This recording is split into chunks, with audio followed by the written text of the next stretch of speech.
नमस्कार सभी को।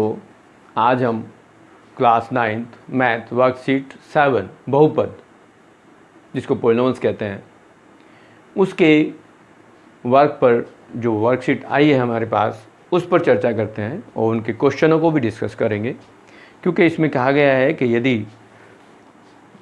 कोई स्टूडेंट दूसरे स्टूडेंट से या टीचर स्टूडेंट से बात करें तो हम पॉलिनोमियल्स बहुपद को कैसे बना पाते हैं। तो इसमें सबसे पहले कहा गया कि मीना और राजू के ऊपर चर्चा की गई कि मीना राजू से पूछती है कि राजू, अगर मैंने 5 पेंसिल 15 रुपये की खरीदी तो क्या तुम एक पेंसिल की कीमत बता सकते हो। तो राजू ने शायद कहा कि शायद 3 या 3.5 रुपये होंगे, 3 या 3 रुपये 50 पैसे होंगे। लेकिन मीना ने कहा कि चलो हम इसको कहते हैं कि जो एक पेंसिल की कीमत को एक चिन्ह से दर्शाते हैं और जिस चिन्ह को हम x कह देते हैं। अब 5 पेंसिल की कीमत होगी 5 गुना x, जिसे 15 के बराबर होना चाहिए। तो 5x में 5 को किस अंक से गुना करें पर 15 मिल जाए। तो 5 से हम किससे से गुना करें जो 15 मिल जाए, वो अंडरस्टूड है। बच्चे ने झट से आवाज़ दे दिया कि वो 3 से यदि हम गुना करें तो वो 15 हो जाएगा। अब मीना ये कहती हैं कि यानी 5 गुना x में x के जगह 3, इसका मतलब एक पेंसिल की कीमत हुई 3 रुपये। अच्छा राजू, यदि 5 पेंसिल की कीमत 50 रुपये हो तो क्या होगा। तो यहाँ पर राजू कहता है तब तो 5 गुना x को 50 के बराबर होना चाहिए, इसलिए x की जगह हम 10 रखना पड़ेगा। तो बिल्कुल राजू, इसी तरह स्थिति बदलते जाने पर x का मान बदलता रहेगा। इन चिन्हों x, y, z इत्यादि को हम चर कहते हैं और बाकी अंक 5, 15, 50 इनको हम अचर कहते हैं। चर और अचर को मिलाकर बीजीय व्यंजक अलजेब्रिक एक्सप्रेशन बनाए जाते हैं, जैसे 4x + 7 3y - 20 4x² - 3xy इत्यादि। बीजीय व्यंजक में एक या एक से अधिक पद हो सकते हैं, वो 2, 3, 4, 5 भी हो सकते हैं, जैसा कि हमने बहुत सारे एग्जाम्पल बोर्ड पे लिए हुए हैं। तो यहाँ हम देख सकते हैं, जैसा पहला ही एप्लीकेशन थी जो क्वेश्चन में कहा गया कि यदि 5 पेंसिल खरीदें और वो 5 पेंसिल खरीदें और 15 रुपये की आएंगी तो एक पेंसिल की कीमत क्या होगी। यदि हम 15 को 5 से भाग कर दें तो 3 होगी। दूसरा भाग ये था कि यदि 5 पेंसिल की कीमत 50 रुपये हो तो एक पेंसिल की कीमत कितनी होगी, 10 रुपये होगी। हम बहुत सारे बहुपद ऐसे बना सकते हैं, 4x + 5 4x - 3। अब ये 2 पद हैं, एक पद भी हो सकता है, तो ये 2 पद हो गए। यहाँ x + y + z + w हमने लिख दिया तो ये 4 पद हो सकते हैं। a b c d को जोड़ दें तो भी ये हो सकते हैं। ये प्लस भी हो जाए, माइनस भी हो सकता है, हम कहीं भी माइनस प्लस लगा सकते हैं। तो ये ज़रूरी नहीं है कि हमारे पास चिन्ह क्या है। यहाँ हम 3x + 5y = 3z हमने लिख दिया, कोई भी बहुपद है, 3 पद हो गए। यहाँ भी 3 पद हो गए। ये यहाँ पर देख रहे हैं कि यहाँ अलग अलग पद हैं, अलग अलग चर हैं, तो ये x y z हो गए। यहाँ हम x y z यहाँ भी ले रहे हैं, लेकिन ये न्यूमेरिकल जो पार्ट्स हैं, यहाँ अंक जो अचर हैं वो भी हमने उनके साथ ले लिए। अब आगे लिखा हमने x² + y + z, तो ये भी हमारे पास बहुपद है, लेकिन इसमें 2 चर हैं, एक x और एक y। यहाँ देखेंगे तो इसमें x² + x + 3 है, इसमें 3 पदीय बहुपद है ये, और इसमें एक चर है x।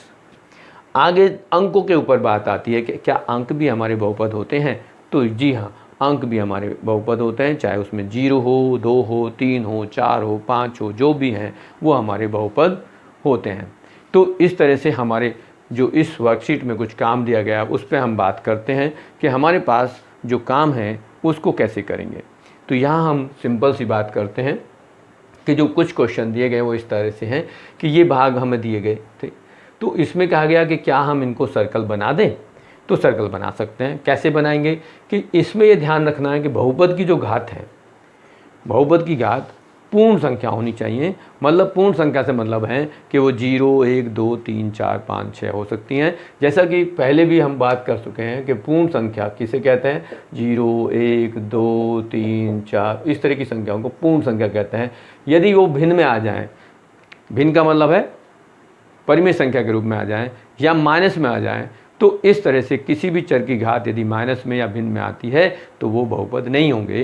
तो यहाँ हम जो एग्जाम्पल ले रहे हैं ये √x + 2, x की घात 1/2 है। अब 1/2 है तो ये हमारे पास पूर्ण संख्या नहीं हुई 1/2, तो ये बहुपद नहीं होगा। अब यहाँ अगले की देखते हैं, दूसरा भाग है, तो t² + 5x + 1 है। अब यहाँ हमने ये बहुपद हमें दिया गया है, इसके जिसमें t की घात 2 है, तो 2 घात के और ये t की घात 1 है। जहाँ अचर पद है 1 है, हम उसको भी घात में बदल सकते हैं, वर्ग चर के रूप में लिख सकते हैं। तो इसको हम यहाँ पर 1 गुना t की घात 0 लिखेंगे, क्योंकि t की घात 0 भी एक बहुपद की में आता है, क्योंकि यहाँ देखो हमारे पास पूर्ण संख्या 0 है, तो ये बहुपद हो गया, इसको हमने सर्कल की बना दिया।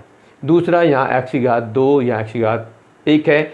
ये जो अंक है ये आपके घात कुछ भी हो सकती है, ये लेकिन चर की घात पूर्ण संख्या होनी चाहिए, तो ये भी एक चर है, बहुपद है। यहाँ 8 लिखा था, हमने क्या लिखा उसको 8x की घात 0 लिख दिया। क्यों? 8 एक अचर है, और अचर में यदि हम x से गुना कर दें x की घात 0 से, क्योंकि x की घात 0 जो होता है वो 1 होता है, तो यहाँ 8 जो है वो भी एक बहुपद है। यहाँ हम देख रहे हैं 1 माइनस रूट 2x, तो यहाँ x की घात हमारे पास 1 है, तो ये भी बहुपद है। लेकिन जब t माइनस 8 या t माइनस 4 हम करें, यहाँ जरूरी नहीं है कि 8 ही हो, 4 हो, 3 हो, जो कुछ भी हो सकता है, वो कोई फ़र्क नहीं पड़ता। लेकिन हमें क्या करना है कि हमें देखना है कि यहाँ जो चर हमारे पास था वो उसकी घात क्या है। यहाँ चर t माइनस 4/4 लिखा हुआ है। यदि हम इस t से इन दोनों को अलग अलग भाग करेंगे तो t/t माइनस 4/t होगा। इस t से t कैंसिल करने के बाद 1 आएगा, और 4/t को इस तरह लिखेंगे, लेकिन t जो नीचे हमारे पास है उसकी घात -1 हो जाएगी, जो पूर्ण संख्या नहीं है। और जब पूर्ण संख्या नहीं होती तो वो बहुपद नहीं होगा, तो हमने इसको क्रॉस लगा दिया। 0 हम पहले डिस्कस कर चुके हैं कि 0 बहुपद है, जी हाँ, तो 0 बहुपद लिखेंगे। फिर यहाँ देखेंगे y की घात 1/2 है, यहाँ y की घात 1 है, तो जब 1/2 आ गई तो ये बहुपद नहीं होगा। फिर दूसरे क्वेश्चन में लिखा कि ये बताओ ट्रू फॉल्स, गलत और सही के निशान लगाने हैं। तो यहाँ देखो इसने लिखा है x² + y + 3 एक चरीय बहुपद है। तो एक चरीय बहुपद नहीं है, इसमें 2 चर आ गए x और y, तो इसको हमने क्रॉस कर दिया। दूसरे में लिख रहे हैं क्या बहुपद में ज़्यादा से ज़्यादा 2 पद हो सकते हैं, तो 2 नहीं, उससे अधिक भी हो सकते हैं, क्योंकि हमने यहाँ बहुत सारे पद लिख रखे हैं, बहुत सारे चर लिख सकते हैं। तो यहाँ 1 से अधिक, 2 से अधिक भी चर हो सकते हैं। तो जो उसने लिखा ज़्यादा से ज़्यादा 2 हो सकते हैं वो गलत था, तो हमने क्रॉस कर दिया। 0 एक बहुपद है, यस, वो हमने टिक कर दिया।